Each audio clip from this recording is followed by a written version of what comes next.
दोस्तों फाइनली 3 साल बाद पाकिस्तान टीम ने होम ग्राउंड पे टेस्ट सीरीज जीतने का मजा चख लिया है। वो इंग्लैंड की बाज़बाल जिसने पहले टेस्ट मैच में मुल्तान के अंदर पाकिस्तान टीम को रौंद के रख दिया था, पाकिस्तान क्रिकेट का मजाक बना के रख दिया था। फिर आकिब बाल आई जिसने बाज़बाल को उड़ा के रख दिया। वो फार्मूला आकिब जावेद का, thank you so much Aqib Javed, जिसकी बदौलत हमें पता चला कि यार हम भी टेस्ट सीरीज जीत सकते हैं, हम भी अपने होम ग्राउंड पे ऐसी पिचेस तैयार कर सकते हैं। हमारे पास भी जो है वो स्पिनर्स हैं, हम भी जो है वो इस होम ग्राउंड के अंदर दूसरी टीमों को लाके फंसा सकते हैं, हम भी सीरीज जीत सकते हैं। ये thank you so much Aqib Javed का, जिसके इतना कॉन्फिडेंस शो किया। पहले भी लोग मशवरे देते हैं लेकिन आकिब जावेद का जो मतलब कह ले दिलेरी थी ना, वो पहले किसी में देखने को नहीं मिली। उसने कहा भाई बनाओ, हारेंगे क्यों नहीं हारेंगे, इंडिया की तरह बनाओ स्पिन पिचर, रफ पिचेस बनाओ, क्यों नहीं ये बाज़बाल हारेगी। और thank you so much Sajid Khan और नुमान अली, उसका भी थैंक यू सो मच।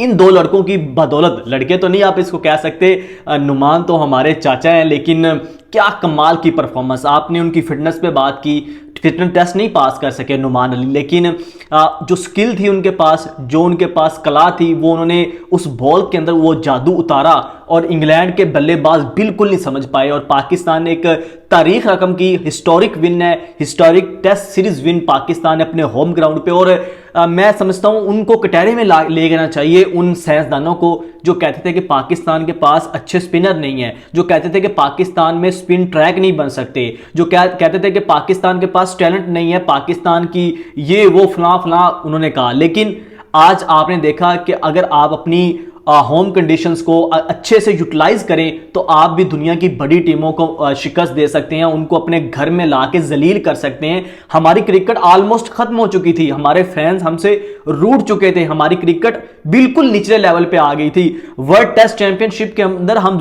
निचले नंबर पे थे, सबसे आखिरी नंबर पे। बांग्लादेश की टीम हमें यहां पे आके वाइट वॉश करके चलेगी। रीजन क्या थी?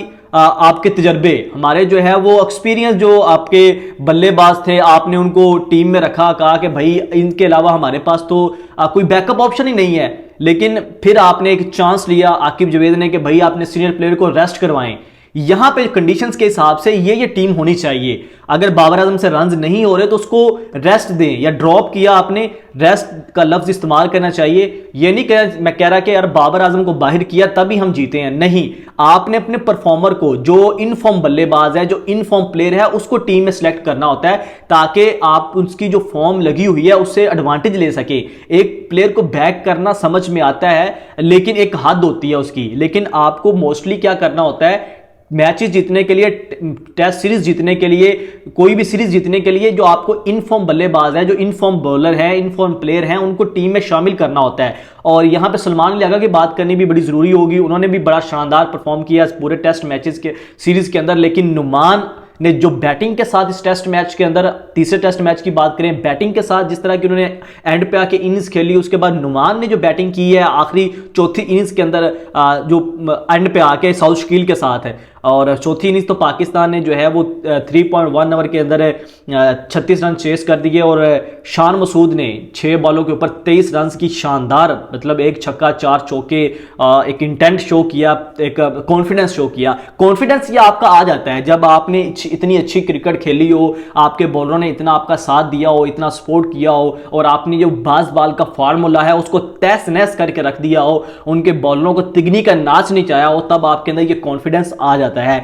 तो लेकिन बात अभी यहां पे खत्म नहीं हुई। ये आपका एक फॉर्मूला था, आपने होम ग्राउंड के अंदर जो आपकी दूसरी टीमें हैं, सीना कंट्री की टीमें हैं, उनको किस तरह से यहां पे लाके फंसाना है, ये वो वाला फार्मूला था। लेकिन आपको बहुत से फार्मूले चाहिए, हर चीज का आपको डिफरेंट फार्मूला चाहिए। अभी आपने ऑस्ट्रेलिया जाना है, वहां पे जाके डिफरेंट है, वहां पे ये स्पिनर काम नहीं आएंगे, काम आएंगे लेकिन वहां पे आपको इस तरह की पिचेस नहीं होंगी, वहां पे ड्रॉप इन पिचेस होंगी और वहां पे बाउंस मिलेगा, फास्ट बॉलिंग पिचेस होंगी। तो वहां पे आपको उस तरह की टीम तैयार करनी है। तो आकिब जावेद का थैंक यू, क्योंकि उन्होंने सोचा कि यार यहाँ पे ये हो सकता है, ऐसे होना चाहिए। डेफिनेटली उनकी स्टेटमेंट वायरल होगी जो उन्होंने कहा था कि भाई स्पिन पिचे बनाएं, रफ करें, ड्राई करें, और ये हारेंगे, बाज़बाल यहाँ पे हारेगी, क्यों नहीं हारेगी। और वही हुआ कि ये वो यहाँ पे आके उन्होंने वो हारे, ना सिर्फ हारे बल्कि आप समझ लें कि जिसने बाज़बाल ने पाकिस्तान में जन्म लिया था, इधर आके हमें 500 एक दिन में मारा था, वही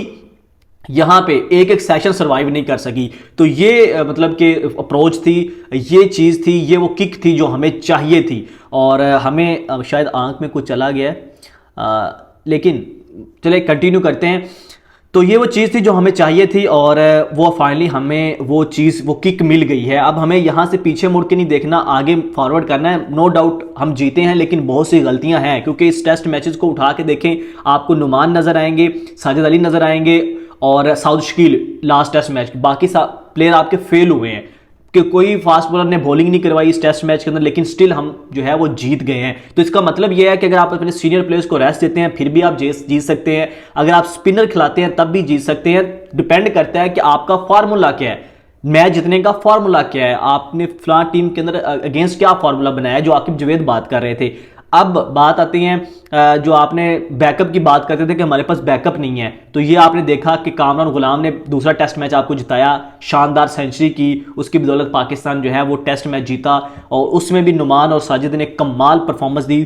तो कहने की मुराद ये है कि ओवरऑल देखें तो आपके जो असिस्टेंट कोच अजहर महमूद कह रहे थे मीडिया के सामने कि हम स्पिन पिचेस नहीं बना सकते, हमारे पास कोई क्वालिटी स्पिनर नहीं है, तो भाई ये कहां से आए हैं, ये कहां से आए हैं? ये यही तो मैं एक बात कहता हूं कि हमें पता नहीं चलता कि हमने करना क्या है, हमारे पास जो हथियार है हमने उनको इस्तेमाल किस तरह से करना है। तो ये जो पाकिस्तान का सबसे बड़ा नुकसान इस चीज़ से हुआ है कि रमीर रजा के दौर में हमने बड़ी गंदी पिचेस बनाई, ये तब से ये ट्रेंड चला फट्टा पिचेस बनाने का, और ये फट्टा पिचेस ने हमारी क्रिकेट को तबाह बर्बाद करके रख दिया है। तो फाइनली एटलीस्ट अब जो है वो हमें एक चीज़ तो फार्मूला बन गया हमारे पास कि हमने ये सीना कंट्रीज़ को अपनी होम कंडीशन पे ला के किस तरह से फंसाना है, जिस तरह से इंडिया करता है। लेकिन इंडिया तो खुद फंसा हुआ है इस टाइम, अपने होम ग्राउंड पे न्यूजीलैंड को स्पिन पिच ट्रैक बना के भी, उस तरह के ट्रैक बना के भी जो है वो अपने जाल में फंस गया है। कभी कभी होता है, लेकिन इंडिया का आप ओवरऑल रिकॉर्ड उठा के देखें तो वो काफ़ी शानदार है। इंडिया ने बड़ी शानदार परफॉर्मेंस दिखाई है, अपने होम ग्राउंड पे हमेशा जीता है, हमेशा उन्होंने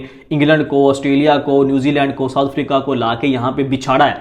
लेकिन कुछ एक आधे मैच में हो जाता है, लेकिन इंडिया भी जो है वो हिस्टोरिक टेस्ट सीरीज हारेगा, काफ़ी सालों बाद अपने होम ग्राउंड पे टेस्ट सीरीज वो हारेगा। मेरे ख्याल में शायद 14 साल, कोई इतने साल है कि वो अभी तक अपने होम ग्राउंड पे टेस्ट सीरीज नहीं हारा, तो ये फर्स्ट टाइम होगा। तो हिस्ट्री इस साइड पे भी जो है वो क्रिएट हो चुकी है और इस साइड पे क्रिएट होने वाली है। तो बॉर्डर के उस पार जो है वो पूरा का पूरा सिनेरियो चेंज हो गया है। पाकिस्तान टीम जो कभी अपने होम ग्राउंड पे जीतती नहीं थी, पिछले 3 साल से हम टेस्ट मैच नहीं जीत पा रहे थे, हमने सीरीज भी जीती और टेस्ट मैच भी जीता और बाज बाल को उसकी औकात भी दिखाई कि भाई स्पिन के आगे आप लोगों की नहीं चलने वाली। तो ओवरऑल दोस्तों ये सारी की सारी चीज़ें थी। आप लोगों की इस पे क्या राय है कमेंट सेक्शन में ज़रूर बताइएगा। और पाकिस्तान की जीत पे आपको क्या लगता है कि आकब का रोल है, साजिद नुमान का रोल है, और आगे हमें क्या क्या करना चाहिए, क्या तब्दीलियाँ होनी चाहिए, कमेंट सेक्शन में बताइएगा, ज़रूर कीजिएगा। शहरोज़ अहमद को इजाज़त दीजिए, अल्लाह हाफिज़।